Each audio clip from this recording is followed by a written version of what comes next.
और थोड़ी भी देर नहीं की जा सकती। नदी का किनारा टूटकर गिर चुका है।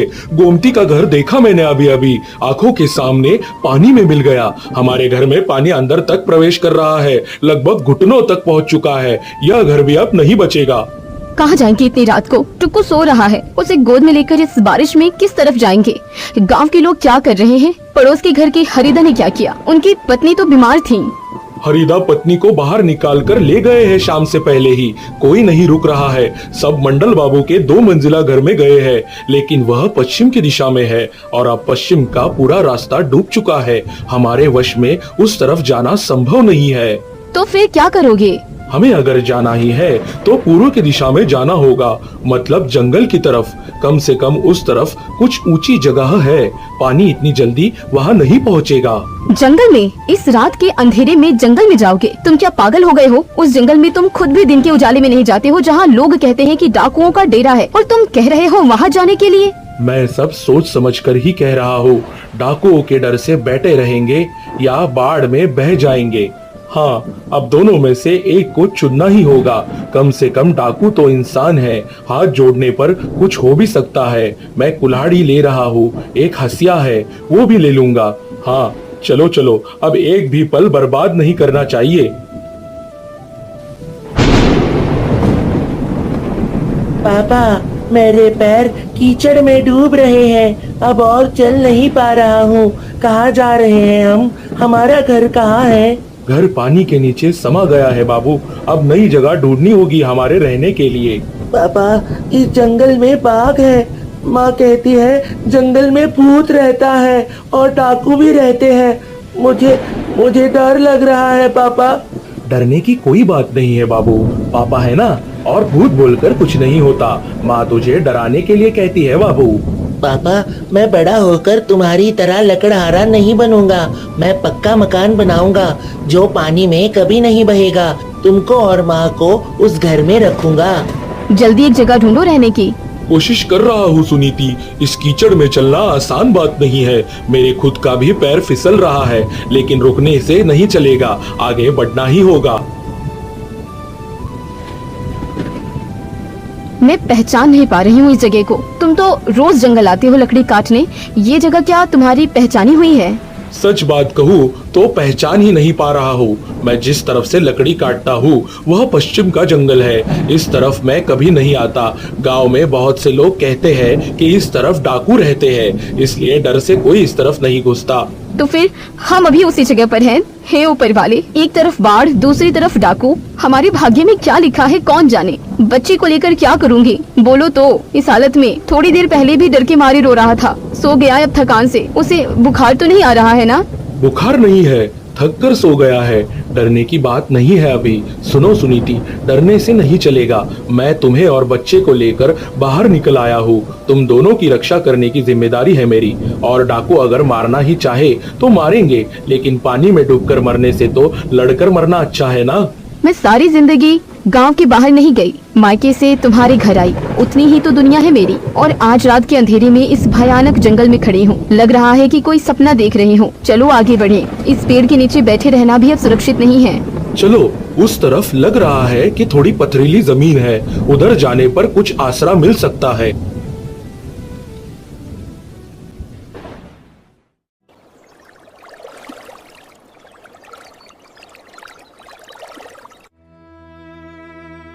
कौन हो तुम लोग?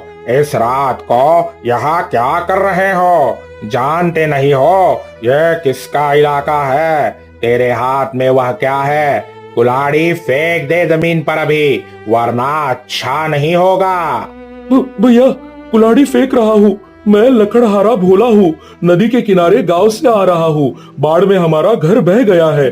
बच्चे और पत्नी को लेकर जान बचाने निकला था। अंधेरे में रास्ता भटक गया हूँ। किसी के मुंह की बात पर विश्वास नहीं करते हम लोग। कितने किस्म के लोग आते हैं यहाँ चोरी छिपे देखने। वैसे तेरी शक्ल देखकर लग तो नहीं रहा कि तुम लोग मुसीबत पैदा करने वाले लोग हो, लेकिन यह सरदार को समझना होगा। चल, सरदार के पास लेकर जा रहा हूँ तुम लोगों को। भागना मत। नहीं भैया, भागेंगे नहीं। कहाँ भागेंगे? पीछे पानी है, सामने तुम लोग, चारों तरफ से रास्ता बंद है। सरदार के सामने बोलना सब, चलो। सरदार, एक परिवार मिला है जंगल में, लकड़हारा बोलकर परिचय दे रहा है खुद का। बाढ़ में घर बह गया है बोल रहा है। रास्ता भटक कर इस तरफ चले आए हैं। अब आप जो बोलेंगे वही होगा। मार कर भगाऊं या रखूं? पास आ रे लकड़हारे, देखूं तो तेरी शक्ल। मैं विक्रम हूँ, इस जंगल का राजा कहते हैं लोग मुझे। लेकिन देख रहा है ना अभी राजा के शरीर का हाल। इस बरसात में कहीं जा नहीं पाता, कुछ कर नहीं पाता, लेटे लेटे गुफा की छत देखता हूँ सारा दिन। सरदार, सरदार, मुझे और मेरे परिवार को मत मारिए। गरीब लकड़हारा हूँ मैं, मुझे मार कर कोई लाभ नहीं है आपका। मेरे पास कुछ भी नहीं है, जो था सब पानी बहा ले गया। आप चाहे तो आपके लिए हम लकड़ी काटेंगे, पानी लाएंगे, जो बोलेंगे वो सब करेंगे। सिर्फ जान की रक्षा कीजिए हमारी। मैं डाकू हूँ, खूनी नहीं, जो इंसान पत्नी और बच्चे को लेकर बाढ़ में जान हथेली पर रखकर भागा चला आया हो। उसे मारने जितना नीच मैं अभी नहीं हुआ हूँ। मैं भी एक दिन गृहस्थ ही था, जमींदार के अत्याचार से सब कुछ खोकर इस जंगल में आया हूँ। दया कीजिए सरदार, हम पर दया कीजिए। तुझे आश्रय दूंगा इस गुफा में। बरसात जब तक कम नहीं होती तब तक रहोगे तुम लोग यहाँ। लेकिन एक समस्या है, यहाँ खाना नहीं है। हम खुद भी बिना खाए बैठे हैं 3 दिनों से। इसके पहले 2-4 कच्चे केले खाकर बिताए हैं हमने दिन। सरदार, मैं लकड़हारे की पत्नी सुनीति हूँ। हम आपका उपकार कभी नहीं भूलेंगे। देख रहे हो सरदार का हाल, लग रहा है बहुत दिनों की बीमारी है। छाती के भीतर इतनी मात्रा में कफ जमा है कि ठीक से सांस भी नहीं ले पा रहे हैं। नींद में भी आवाज आ रही है और बाकी लड़कों की आंखें भूख से धंस गई हैं। मुझे भी दया आ गई देखकर। सोचा था भयानक इंसान होंगे, मार डालेंगे हमें, लेकिन सरदार ने थोड़ा भी गुस्सा नहीं दिखाया, बल्कि आश्रय दिया हम लोगों को। लेकिन सबके खाने की व्यवस्था कैसे करेंगे हम भी तो बिना खाए आए हैं। हमारे पेट में भी आग जल रही है। सुनो, मैं एक बात कहती हूँ। मेरी माँ ने सिखाया था जंगल में साग बहुत मिलता है। बचपन में मैं माँ के साथ जंगल जाती थी। माँ दिखाती थी कि कितना साग जंगल में मिलता है बरसात के मौसम में। मैं अगर एक रसोई घर बना सकूँ गुफा के भीतर तो सबको खाना खिला पाऊंगी। गुफा के भीतर रसोई घर कैसे करोगी? चूल्हा बर्तन कहाँ है? तेल भी नहीं है, ना मसाला है, क्या देकर पकाओगी? मिट्टी से चूल्हा बनाऊंगी, पत्थर तो है ही गुफा में। तुम सूखी लकड़ी इकट्ठा करके रखो भीतर। डाकुओं से कहकर जंगल से साग पत्ता मंगाऊंगी। मैं व्यवस्था करती हूँ, थोड़ा भरोसा रखो मुझ पर।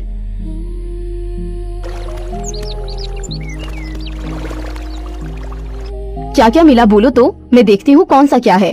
वाह, बहुत बढ़िया। इन सबको मिलाकर एक तरी बनाया जा सकता है। लेकिन नमक कहाँ मिलेगा? नमक नहीं होगा तो खाने का स्वाद ही नहीं होगा। नमक है, हमारे पास थोड़ा नमक है। सरदार हमेशा कुछ नमक कुछ मसाला रखते हैं गुफा में, वो सब दूंगा तुम्हें। हमारे पास पकाने के लिए जो कुछ है सब तुम्हारा है। तब तो हो जाएगा।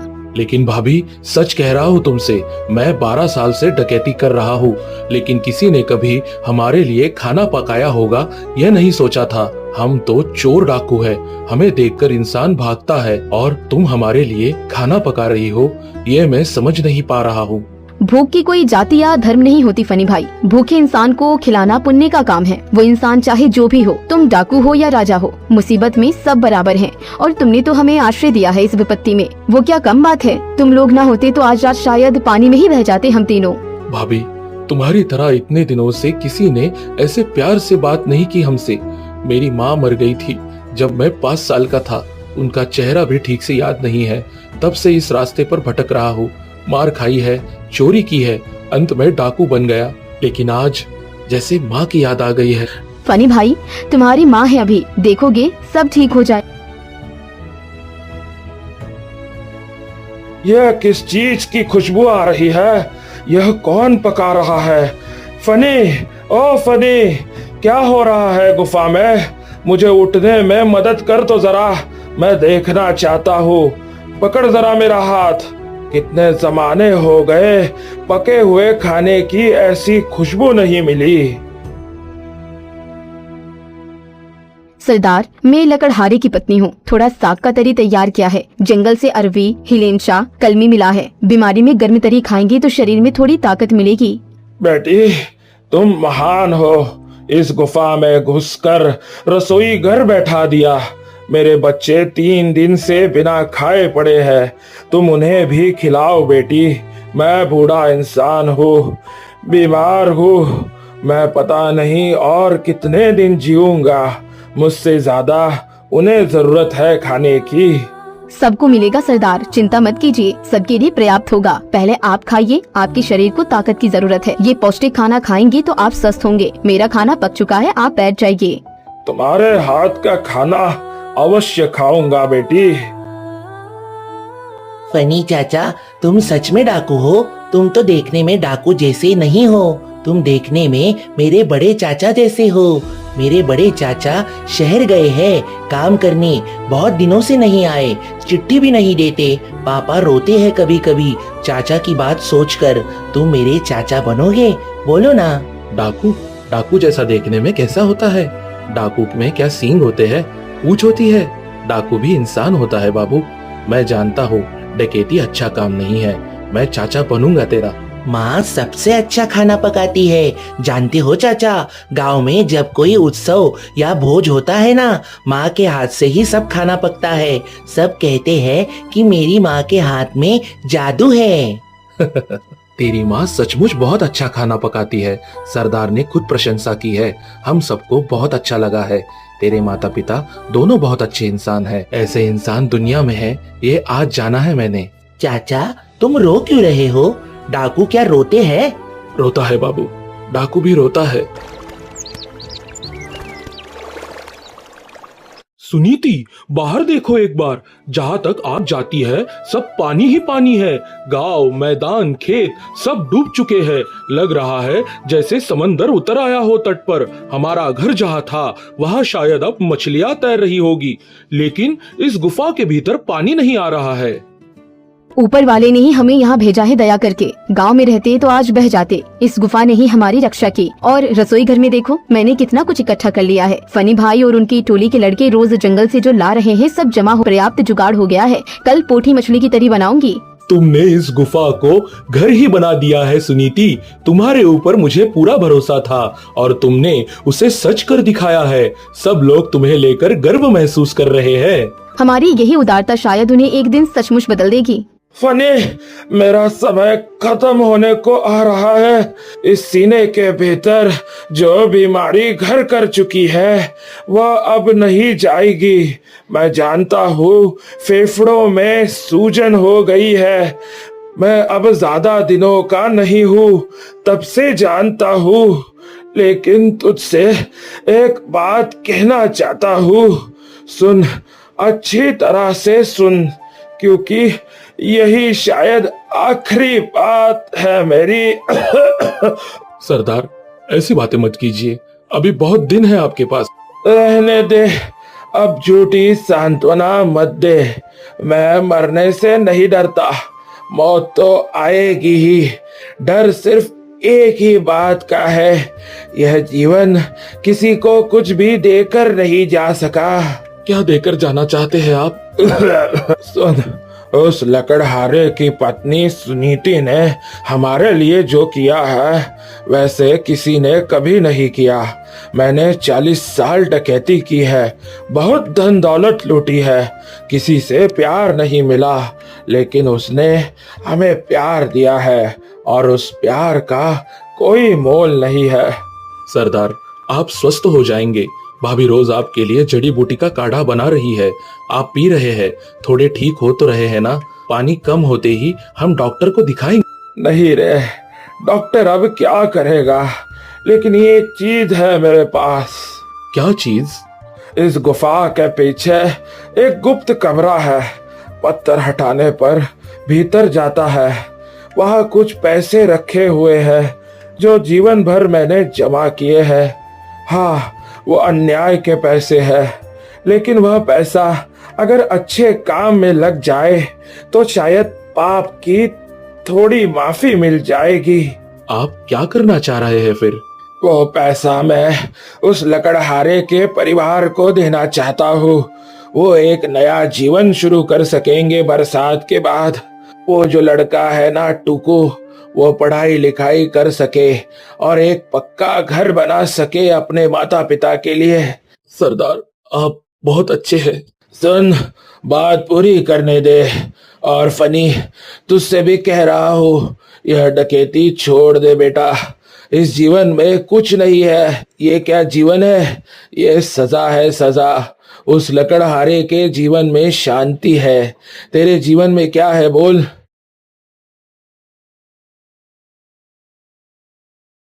सरदार चले गए भोला भैया, नींद में ही चले गए। हम अनाथ हो गए। इस इंसान ने सबको एक जगह इकट्ठा करके बुलाया था। अब इतने सारे लोग क्या करेंगे? कोई कुछ नहीं जानता। आखिरी बात उन्होंने भाभी को धन्यवाद देने के लिए कही थी। जाने से पहले कह गए हैं कि तुम्हारे लिए कुछ पैसे छोड़ गए हैं गुफा के पीछे, और कह गए हैं कि हम सबको डकैती छोड़ देनी है। यह उनका आखिरी आदेश है। फनी, मैं सरदार का जीवन भर ऋणी रहूंगा। उन्होंने हमें आश्रय दिया था। इस मुसीबत में हमें आश्रय दिया उन्होंने। जब दुनिया में कोई नहीं था तब उन्होंने यहाँ रहने को दिया। वह बात मैं मर कर भी नहीं भूलूंगा। और तुम लोगों ने भी मेरे परिवार को अपना बना लिया। भोला भैया, भाभी के हाथ का खाना खाकर और टुकू के साथ समय बिताकर मेरे भीतर सब जैसे बदल गया है। मैं पहले जैसा था अब वैसा नहीं रहा। मैं समझ पा रहा हूँ कि इंसानों की तरह जीना किसे कहते हैं। लेकिन डकैती छोड़ देंगे तो करेंगे क्या? कहाँ जाएंगे? कौन हमें काम देगा? सब तो जानते हैं कि हम डाकू हैं। मेरे दिमाग में एक योजना है फनी। सुनो, अच्छी तरह से सुनो। क्या योजना? होटल। सच कह रहे हो भोला भैया, लेकिन हो पाएगा ना? होगा क्यों नहीं, कोशिश तो कर सकते हैं। और यही उनके प्रति हमारी सच्ची श्रद्धांजलि होगी। फनी भाई देखो, धूप निकली है। कितने दिनों के बाद ऐसा साफ आसमान देख रही हूँ। लग रहा है पानी उतरना शुरू हो गया है। दूर जमीन दिखाई दे रही है और कुछ दिनों के बाद सब सूख जाएगा। सब ठीक हो जाने पर तब हम नए सिरे से शुरू करेंगे। मेरे पति ने तुमसे होटल की बात कही है। तुम्हारी टोली के लड़के क्या कर रहे हैं? उनसे बात की तुमने? भाभी, तुम्हें एक बात बताऊं, हमारी टोली के लड़के सब राजी है। एक ने भी ना नहीं कही। तुमने जो कुछ दिन खाना पकाया है वो तुम्हें माँ की तरह देखते हैं। चाची जी कहते हैं तुम्हें। मैं जानती हूँ, उनमें से ज्यादातर के माता पिता नहीं हैं, घर भी नहीं है। हाँ, ठीक बात है। बचपन से सड़कों पर भटक रहे हैं, मार खाई है, अंत में सरदार के पास आकर डाकू बने। डकैती के अलावा कुछ जानते नहीं थे वे, लेकिन तुमने उन्हें दिखा दिया कि दूसरा जीवन भी संभव है। वे अब ईमानदारी से जीना चाहते हैं। भाई, इंसान बदलता है। तुम खुद बदल गए हो इन कुछ दिनों में। इतने दिनों में हमें जो अनुभव मिला, उस अनुभव को लेकर अब बाहर जाकर हम अपनी रसोई को और बड़ा करेंगे। इस बरसात ने हमें सिखा दिया कि कैसे खाना पकाने के काम में मदद की जाती है। हम बहुत कुछ सीख गए हैं। अब तुम्हें इतनी तकलीफ करने नहीं देंगे हम। हमारा होटल तमाम गरीब दुखिया लोगों के लिए खुला रहेगा और वहाँ सबकी जगह होगी फनी भाई। तुम्हारी टोली की, सब लोगों की और अनगिनत गरीब परिवार और पूरे गांव की। हमारा ये रसोई घर बहुत से लोगों का भला करेगा। भाभी, तुम सिर्फ खाना बनाना नहीं जानती, तुम्हारा दिल भी बहुत बड़ा है। हमारे सरदार जो इंसान पहचानने में गलती नहीं करते थे, वो तुम दोनों को देखकर ही समझ पाए थे। खैर, अब से सबको साथ लेकर काम में जुट जाना होगा। दोस्तों, आपको हमारी यह कहानी कैसी लगी? हमें कमेंट करके जरूर बताएं और हमारे चैनल को सब्सक्राइब करना ना भूलें। धन्यवाद।